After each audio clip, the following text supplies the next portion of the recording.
Halo para subscriber, halo para penonton semua, dan halo teman-temanku dan kawan-kawanku. Kali ini tuh aku satu saat itu pernah ada orang nyanyiin lagu yang judulnya itu Doa Yabes. Doa seorang rasul zaman dahulu gitu. Dan Ratu Adel itu pastinya dia juga sukai pujian doa Yabes gitu.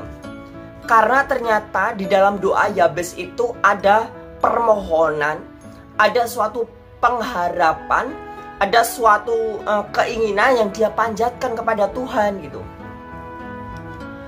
Ngomong-ngomong, kalau kita semua sudah tahu tentang doa Yabes, kalau kita semua sudah tahu dan mengenal puji-pujian atau mazmur atau lagu doa Yabes, kira-kira kamu udah paham gak sih maksud dari doa Yabes? Siapa itu Yabes gitu? Kamu udah tahu apa belum? Siapa toh Yabes? Kenapa sih ada lagu Yabes? Dan kok namanya bisa Yabes? Lalu doanya seperti apa? Maksudnya seperti apa maksud doa ini gitu ya? Aku terangin ya. Dimana Yabes ini adalah seorang rasul. Rasul Yabes, dimana Yabes ini merupakan seseorang keturunan suku Yehuda. Jadi Yabes ini adalah seseorang keturunan suku Yehuda di Israel zaman dahulu, bangsa Yahudi dulu. Dia adalah keturunan Yehuda ya, di bangsa Yahudi dulu. Dimana nama Yabes ini diberikan oleh ibunya. Jadi waktu ngelahirin Yabes, waktu mengandung Yabes, ibunya tuh tenggelam di dalam kesedihan. Saat ibunya Rasul Yabes itu ngandung Yabes di dalam perutnya, ketika dia bunting, ketika dia masih hamil Yabes, dia itu tenggelam di dalam kesedihan yang ekstrim. Hidupnya dipenuhi kesedihan terus. Dia merasakan kesakitan dalam perasaannya ketika mengandung Yabes gitu. Dia tenggelam di dalam kesedihan, tenggelam di dalam kesakitan. Akhirnya ketika Yabes lahir, ibunya memberikan nama Yabes dikarenakan ibunya tenggelam di dalam kesedihan. Karena Yabes lahir dari rasa sakit. Karena ibunya kesakitan di dalam Yabes. Itu kenapa dia dinamai Yabes, Rasul Yabes gitu ya. Karena dia lahir dan ibunya merasakan sakitan. Saat mengandung ibunya sudah tenggelam di dalam kesedihan. Dimana Yabes ini ketika dia masih kecil, ketika dia belum menjadi seorang rasul, ketika masih kecil, dia tuh seorang yang pemurung. Orangnya tuh pemurung, gak mau kemana-mana, cuma diem di rumah, di kamar, cuma gitu-gitu aja. Dia orangnya tipe pemurung. Tapi hidupnya itu berubah ketika Yabes memanjatkan satu doa kepada Tuhan. Ketika Yabes memanjatkan satu doa kepada Tuhan, seluruh hidup Yabes itu berubah total. Kamu mau tahu nggak kira-kira doanya seperti apa? Ternyata doanya Yabes itu terdapat di dalam Alkitab. Terdapat di dalam Alkitab, di kitab Tawarik ya.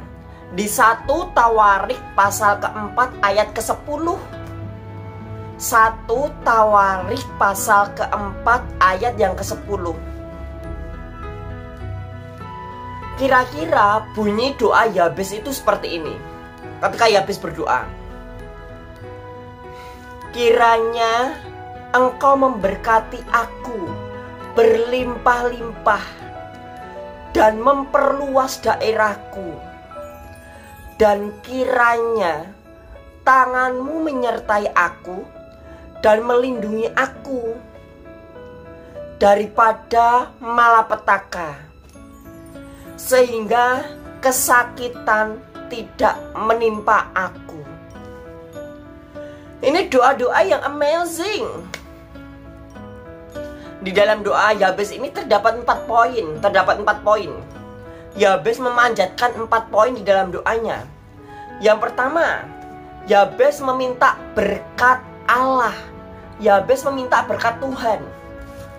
Kiranya engkau memberkati aku berlimpah-limpah. Memberkati. Dia minta berkat kepada Allah. Yang kedua, Yabes meminta perluasan daerah dan memperluas daerahku. Dia ingin daerahnya lebih luas. Lalu poin ketiga, Yabes ingin penyertaan Allah, penyertaan Tuhan di dalam hidup Yabes. Dan kiranya tanganmu menyertai aku dan melindungi aku. Yabes meminta penyertaan Tuhan di dalam hidup Yabes, supaya Tuhan selalu menyertai dan melindungi Yabes. Dan poin yang keempat, Yabes itu meminta perlindungan dari malapetaka. Daripada malapetaka, sehingga kesakitan tidak menimpa aku. Yabes memohon doa, dia memanjatkan perlindungan dari malapetaka. Dari 4 poin ini kita edarkan ya. Poin pertama, Yabes meminta berkat. Berkat itu aneka ragam. Ada berkat materi, ada berkat uang, ada berkat sembako, ada berkat kehidupan, ada berkat keluarga, ada berkat anak cucu ya. Berkat itu maksudnya banyak sekali. Intinya berkat itu adalah sesuatu anugerah, sesuatu kebaikan dari Tuhan kepada kita. Itu namanya berkat. Yang kedua, Yabes meminta perluasan daerah. Kalau dia minta perluasan daerah itu tentunya dia punya sebidang daerah, dimana dia meminta daerahnya semakin luas supaya dia bisa menguasai daerah-daerah. Yang ketiga, Yabes itu minta penyertaan Allah. Penyertaan Allah itu sangat penting di dalam hidup kita, supaya kita berjalan tidak sendirian. Celakalah manusia yang mengandalkan kekuatannya sendiri, tetapi berbahagialah manusia yang mengandalkan Tuhan dalam hidupnya. Yabes mengandalkan Tuhan karena dia menginginkan penyertaan Tuhan, penyertaan Allah. Itu tandanya dia butuh Tuhan, dia butuh Allah, dia butuh Sang Maha Kuasa. Lalu yang keempat, Yabes meminta perlindungan dari malapetaka. Malapetaka itu maksudnya banyak sekali.